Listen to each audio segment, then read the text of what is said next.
ജയന്തിയാണെങ്കിൽ പുതിയ വീട്ടുജോലിക്കാരിയെ കൊണ്ടുവന്നിരിക്കുകയാണ് എന്ന് കാണാനായിട്ട് കഴിയുന്നുണ്ടല്ലോ.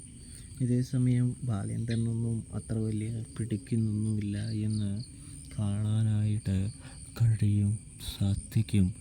പ്രേക്ഷകരെ, ഇതേ സമയമാണെങ്കിൽ നമ്മുടെ ബാലചന്ദ്രനാണെങ്കിൽ വൈജയന്തിയുടെ അടുത്ത് അതിനെക്കുറിച്ച് പറയുന്നുണ്ട്. അപ്പോൾ വൈജയന്തി പൈസ കൊടുത്തോളാമെന്ന് പറയുന്നത് കാണാനായിട്ട് സാധിക്കുന്നുണ്ട്. തുടർന്ന് നമുക്ക് കാണാൻ കഴിയുന്നത് എന്ന് പറഞ്ഞാൽ ഒപ്പം വൈജയന്തി ഭക്ഷണം കഴിക്കാനായിട്ട് ഇരുത്തുകയാണ് കേട്ടോ നമ്മുടെ ജോലിക്കാരിയെ. അപ്പോൾ ബാലേന്ദ്രൻ അതത്ര ഇഷ്ടമാവുന്നില്ല. അലീനൊപ്പം ഇരുന്നപ്പോൾ എഴുന്നേറ്റിച്ചവളാണല്ലോ. അതുകൊണ്ട് തന്നെ ബാലേന്ദ്രനും അത് തന്നെ ചെയ്യാൻ തുടങ്ങുന്നു.